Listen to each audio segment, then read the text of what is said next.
Jadi memang kondisi Kebumen ini dengan sapi PO-nya yang sudah terkenal luar biasa, kita punya tanggung jawab moral untuk mempertahankan wilayah sumber bibit kita, sehingga kita semua dari Dinas Pertanian dan Pangan ya itu berupaya sekuat tenaga ya, dari mulai pencegahan, pengendalian, penanggulangan dan pemberantasan. Yang paling bagus adalah kita upaya dengan pencegahan. Nah, pencegahan yang pokok itu pertama adalah vaksinasi. Jadi pastikan di situ belum ada kasus, kemudian ternaknya sendiri belum pernah ada gejala-gejala sakit sebelumnya. Kemudian pastikan saat ini kondisinya itu satu, suhu tubuhnya itu normal. Nah, normalnya untuk sapi itu ya sekitar 38,5 sampai 39,5 derajat Celcius itu. Yang kedua, dicek lagi, pastikan moncongnya basah. Jadi dia kelihatan kalau ini sehat. Kalau moncongnya kering biasanya demam nih gitu. Paling gampang beternak dari situ ya. Seperti itu ya. Kemudian bisa dilihat juga dari matanya yang jernih ya, bersinar, kemudian dari badannya dan termasuk gerakannya lincah, nafsu makannya bagus. Lah di sini mencirikan sapi itu sehat ya. Gitu. Selamat datang di Panggung Penyuluhan, Siniar Penyuluh Pertanian Kebumen. Sahabat Tani, kita kembali lagi bersama beliau yang juga sudah pernah tampil di Panggung Penyuluhan, kalau tidak salah hampir 1 tahun yang lalu ya. Jadi di sebelah saya sudah ada yang cantik ini, ibu yang tetap berseri-seri. Beliau adalah Dr. Hewan Marti Ike, dan beliau adalah sebagai medik veteriner di Dinas Pertanian dan Pangan Kabupaten Kebumen. Langsung saja kita sapa. Selamat siang, Dok Ike. Selamat siang, ya. Selamat siang, Sobat Tani. Ya, masih tetap berseri-seri ya, Ibu ya. Alhamdulillah. Dan hari ini kita berada di outdoor sekali ini ya, Ibu ya, yang anginnya cukup sepoi-sepoi. Dan hari ini kita akan tetap membahas, nih kalau sama Dok Ike, ingetnya saya sapi terus gitu Dok. Gitu. Ya, tidak lain tidak bukan adalah kita sekarang sedang berada di eranya kasus LSD gitu ya, kasus LSD, lumpy skin disease Dok Ike. Dan yang pertama mau saya tanyakan nih, karena dulu sudah sempat dijelaskan kita waktu ngobrol-ngobrol itu tentang PMK. Nah, sekarang kembali lagi dengan LSD. Dan sebelumnya ini saya sempat dengar info bahwa Ibu Ike sendiri itu diberikan mandat oleh Bapak Bupati kita selaku pejabat otoritas veteriner Kabupaten Kebumen. Nah, ini yang dimaksud pejabat itu apa ini, Dok? Bisa dijelaskan sedikit? Ya, begini Mbak Yuni, mungkin pejabat otoritas veteriner itu dokter hewan yang berwenang, yang diberi kewenangan untuk menangani masalah kesehatan hewan di Kabupaten Kebumen. Nah, keputusan tertinggi di pejabat otoritas veteriner ini tidak sendiri, tapi dari usulan teman-teman dokter hewan berwenang yang lainnya. Nah, di Kebumen sendiri kita sedang proses ini karena PNS-nya baru ya. Nanti di saat teman-teman sudah ada yang 2 tahun menjadi PNS dan berkecimpung di kesehatan hewan, nanti akan diangkat menjadi dokter hewan berwenang. Jadi nanti kita adalah tim yang bersama-sama menangani kesehatan hewan di Kebumen. Seperti itu. Nah, untuk dijadikan sebagai pejabat otoritas tadi mungkin ada persyaratan tertentu, Dok? Ya, memang syaratnya itu PNS ya. Kemudian sudah berkecimpung di kesehatan hewan itu minimal 2 tahun. Kemudian kita diangkat oleh Bupati dengan SK Bupati sebagai dokter hewan berwenang. Setelah itu syarat minimal adalah seorang pejabat pengawas sebenarnya. Tapi karena di Kebumen ini belum ada, akhirnya kita medik veteriner dengan golongan tertinggi yang ditunjuk oleh Bapak Bupati selaku pejabat otoritas veteriner Kabupaten Kebumen. Iya. Oke sahabat tani, dan ini akan ada hubungannya dengan yang akan kita bahas kali ini, yaitu tentang LSD. Gimana nih dok untuk kasus LSD di Kabupaten Kebumen sendiri kan sempat agak naik ya. Nah ini untuk sekarang ini perkembangannya tuh sampai mana ya dok ya? Ya memang awal kasus kita di 1 Februari, puncak kasus kemarin itu di bulan Maret, akhir Maret lah ya. Itu sampai sehari laporan Isiknas itu 340 kasus. Nah di bulan Mei ini ya memang kasus harian sudah mulai menurun, tapi total kasus ya di Jawa Tengah itu tertinggi se-Indonesia laporan yang masuk Isiknas. Kemudian di Kebumen sendiri itu kondisinya laporannya juga tertinggi se-Jawa Tengah. Jadi memang kondisi Kebumen ini dengan sapi PO-nya yang sudah terkenal luar biasa, kita punya tanggung jawab moral untuk mempertahankan wilayah sumber bibit kita, sehingga kita semua dari Dinas Pertanian dan Pangan ya itu berupaya sekuat tenaga ya, dari mulai pencegahan, pengendalian, penanggulangan dan pemberantasan. Nah, untuk teman-teman yang di lapangan ini kita punya 8 puskeswan, insya Allah sudah aktif sejak awal kasus, sudah melakukan pengobatan. Nah, dengan banyaknya kasus dan peternak kita yang antusias untuk dilayani, akhirnya disepakati bersama Bapak Kepala Dinas, bersama bidang PKH, kita melakukan pengobatan massal dengan sistem puskeswan link. Jadi ternak-ternak ini bisa dilaporkan, dijadwalkan untuk minta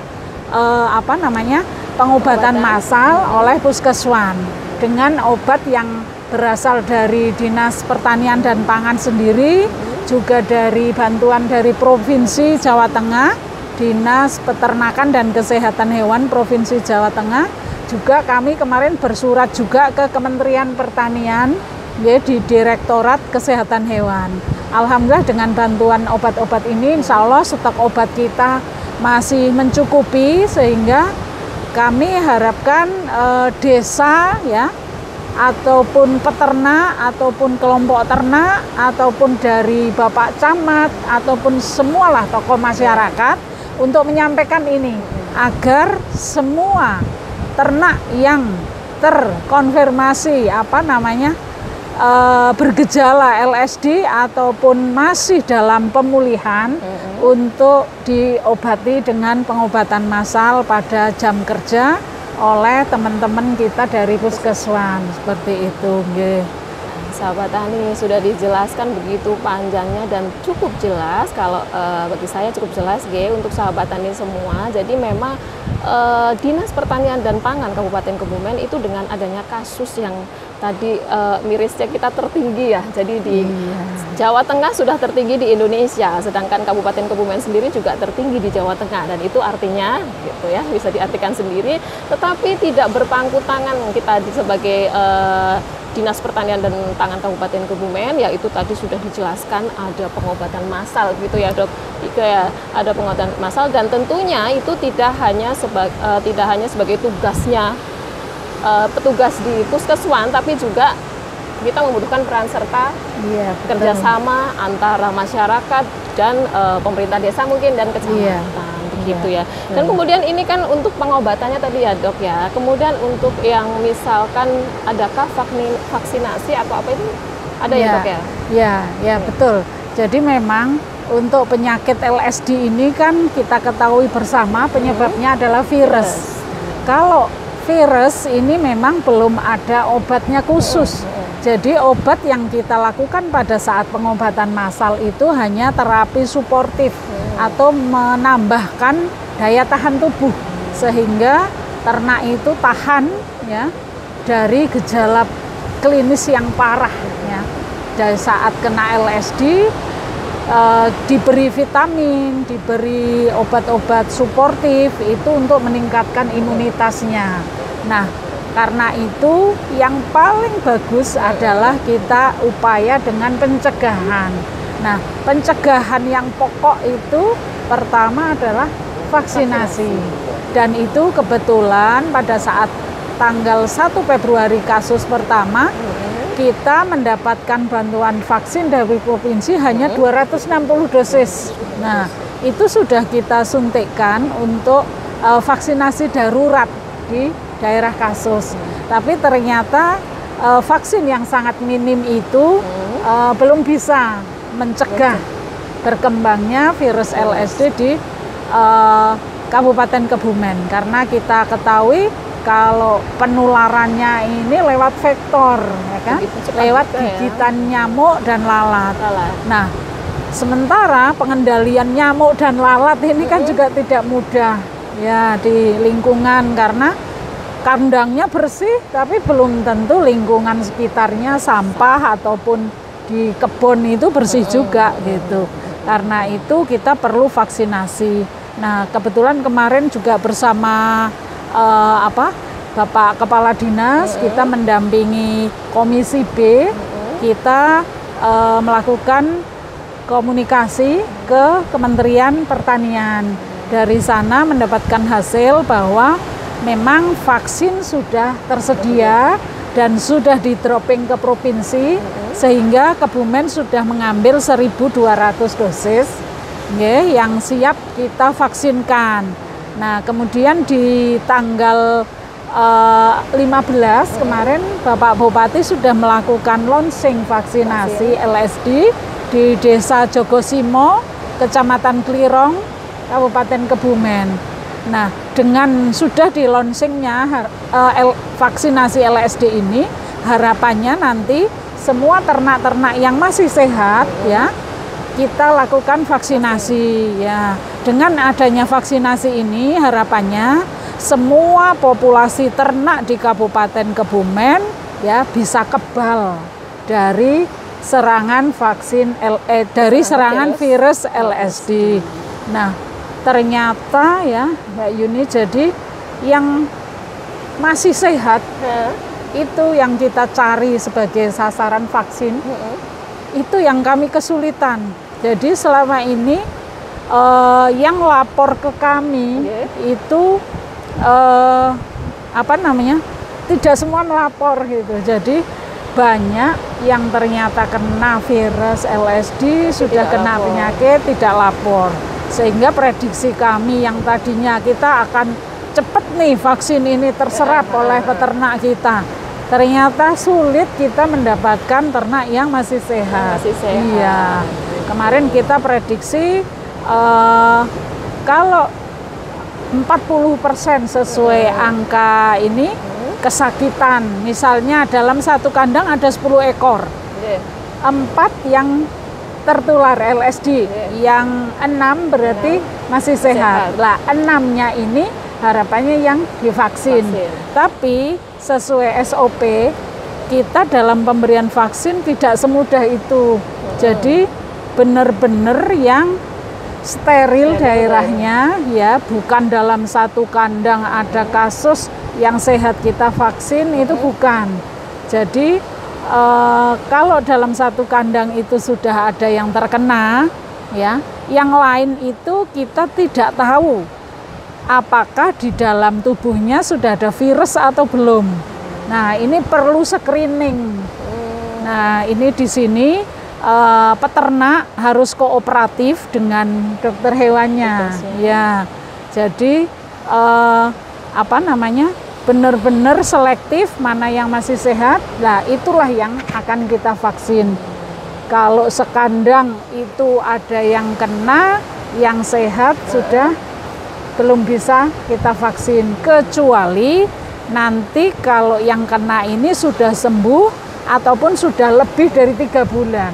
Seperti itu. Nah, itu lumayan susah juga ya Dok, itu karena tadi ada sebanyak 1.200 vaksin itu yang harusnya bisa terserap ke semua ternak yang masih sehat tentunya ya, yang masih sehat. Tapi untuk menentukan itu bisa divaksin atau tidak, itu tidak semudah membalikkan telapak tangan gitu. Ternyata memang ada, kalau misalkan dalam satu kandang itu harus ada screeningnya gitu. Untuk proses screeningnya sendiri itu gimana, apa aja nih Dok? Ya, kita di sini petugas harapannya yang paham betul dokter hewan ataupun paramedik veteriner itu memeriksa minimal. Lah ini nanti peternak bisa membantu kami atau perangkat desa ya. Jadi pastikan di situ belum ada kasus. Kemudian ternaknya sendiri belum pernah ada gejala-gejala sakit sebelumnya. Kemudian pastikan saat ini kondisinya itu satu, suhu tubuhnya itu normal. Nah, normalnya untuk sapi itu ya sekitar 38,5 sampai 39,5 derajat Celcius seperti itu. Yang kedua dicek lagi, pastikan moncongnya basah. Jadi dia kelihatan kalau ini sehat. Kalau moncongnya kering biasanya demam nih gitu. Paling gampang peternak dari situ ya. Seperti itu. Kemudian bisa dilihat juga dari matanya yang jernih, ya bersinar. Kemudian dari badannya dan termasuk gerakannya lincah, nafsu makannya bagus. Lah di sini mencirikan sapi itu sehat ya. Gitu. Jadi perlu kerjasama juga dengan peternaknya ya dok ya. Kita juga harus perlu ada info-info mungkin karena peternaknya yang setiap hari ketemu gitu. Kalau dokter hewannya atau petugasnya kan kadang cuma berkunjung gitu. Kalau yang sudah terkena LSD ya sudah sembuh, itu sudah punya kekebalan alami. Oh gitu. Iya, jadi sudah tidak perlu divaksin. Tidak perlu, jadi tidak mendapatkan itu yang 1.200 itu. Betul, nah kira-kira untuk vaksin sejumlah 1.200 di Kabupaten Kebumen sendiri ini akan bisa mengcover semua sapi yang ada di sini nggak? Belum, kalau hitungan kami dari angka itu memang kemarin 30.000 seperti itu. Tapi kalau dilihat kondisinya banyak yang satu kandang itu 5 ekor, 6 ekor, sepertinya ini bisa separuhnya saja masih sulit gitu. 15.000 saja, bayangan kami kesulitan nih mencari ternak yang sehat. Lah ini memang butuh kerjasama semua pihak. Iya. Itu yang diprioritaskan berarti yang mana nih dok? Nanti kita sisir di daerah-daerah, desa-desa yang selama ini belum ada laporan kasus. Iya. Karena itu kita mohon bantuan dari semua perangkat desa maupun Bapak Camat untuk menginfokan kepada warganya ya untuk menyampaikan daerah mana yang masih steril, belum pernah ada kasus LSD. Lah itu yang harapannya nanti kita kerjakan lebih dulu, kita vaksin lebih dulu. Ya dok, tapi sepertinya kita juga perlu sosialisasi yang lebih mendalam lagi tentang terkait ini karena ada terinfonya yang saya dapatkan itu yang kemarin-kemarin sempat terdengar bahwa peternak itu seperti tidak percaya dengan vaksin gitu dalam tanda kutip karena ada beberapa kasus mungkin yang ternak mereka itu tumbang tapi mereka beranggapan itu karena setelah divaksin itu gimana dok tanggapan? Ya, memang edukasi kepada masyarakat itu harus terus-menerus. Iya, karena penyakit LSD sendiri ini kan baru di Indonesia. Di Kebumen juga baru 1 Februari. Mereka belum tentu sudah paham betul bagaimana sih upaya pengendalian biar tidak kena LSD ini gitu. Yang pertama kan vaksin, yang kedua itu mencegah berkembangnya vektor atau penularan. Penularan lewat serangga yang membawa virus ini. Nah, ini masyarakat masih perlu sekali informasi ya sehingga mereka tidak salah mengartikan bahwa vaksin ini penyebab kematiannya bisa saja memang karena sakitnya ini ada infeksi sekunder dan lain-lain. Karena itu peran dokter hewan, paramedik veteriner inilah nanti yang akan sedikit demi sedikit memahamkan kepada masyarakat. Dan memang kita tidak bisa bekerja sendiri, termasuk nanti bisa koordinasi dengan penyuluh pertanian, mungkin pemerintah desa juga dan kecamatan juga nanti kita bersama-sama memberi pemahaman kepada masyarakat. untuk edukasi lebih dalam gitu. Oke, dan Dok Ike, dan hari ini kita kan sudah melewati Idul Fitri kemarin, dan berarti selanjutnya kita akan menghadapi Idul Adha atau Hari Raya Kurban. Nah, persiapannya ini sejauh mana sudah ini, Dok? Nah, dengan kasus LSD ini? Iya, memang di sini kekhawatiran masyarakat masih tinggi, termasuk dalam mengkonsumsi daging yang berasal dari ternak yang kena LSD. Ini juga masih banyak yang takut, tapi perlu diketahui bersama bahwa penyakit LSD ini bukan penyakit yang zoonosis, jadi tidak bisa menular ke manusia. Hanya saja kita perlu berhati-hati di saat memotong hewan korban, harapannya benar-benar yang sehat.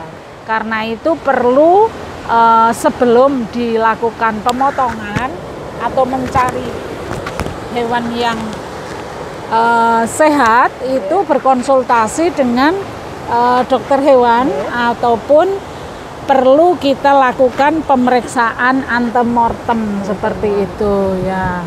Nanti di situ akan kita lihat apakah ada gejala klinis penyakit LSD, atau sapi ini pernah ada riwayat sudah divaksin, kapan divaksinnya, seperti itu. Karena vaksin LSD juga tidak boleh dilakukan untuk hewan korban yang siap potong. Paling tidak itu ya 28 hari sebelum dipotong. Karena itu kami sudah melakukan koordinasi dengan teman-teman puskeswan bahwa vaksinasi LSD menjelang Idul Kurban untuk calon hewan korban itu paling lambat itu tanggal 7 Juni. Iya, biar nanti pada saat Idul Kurban ternak yang sudah divaksin LSD ini sudah aman dikonsumsi. Iya. Jadi dagingnya tetap aman ya, Dok? Dagingnya tetap aman dari residu vaksin. Ataupun pemberian antibiotik pun seperti itu, ada batasannya. Kemudian obat cacing juga lah, ini pemberian obat-obat parasit luar itu juga harus diberikan oleh teman-teman kita dokter hewan, sehingga paham. Jadi masyarakat jangan memberi obat sendiri pada ternaknya. Gitu. Itu kan untuk menghindari dari residu vaksin dan ataupun obat-obatan lain yang mengandung antibiotik, Tapi kalau untuk sapi atau ternak yang sudah pernah terinfeksi LSD sendiri, itu dagingnya juga aman ya, Dok ya?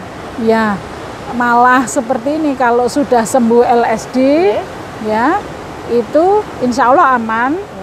Tapi kalau masih dalam kondisi berjalannya penyakit, ternaknya masih demam, lah di situ biasanya perkembangbiakan virus di dalam tubuhnya itu nggak cuma di kulit, bahkan di organ dalam itu sedang banyak-banyaknya. Karena itu resikonya itu adalah pada saat dipotong ya, virus itu menular ke lingkungan seperti itu. Apalagi pemotongannya di tempat terbuka, bukan di rumah potong. Kemudian lalat banyak yang hinggap ke darah ataupun sisa-sisa pemotongan di situ lah. Inilah malah penyebarannya terjadi di situ. Kalau kemudian ada istilah muncul potong paksa, itu biasanya karena kasus ini atau yang lain, Dok? Ya, biasanya potong paksa itu adalah upaya memanfaatkan ternak yang sakit ini agar bisa dikonsumsi seperti itu.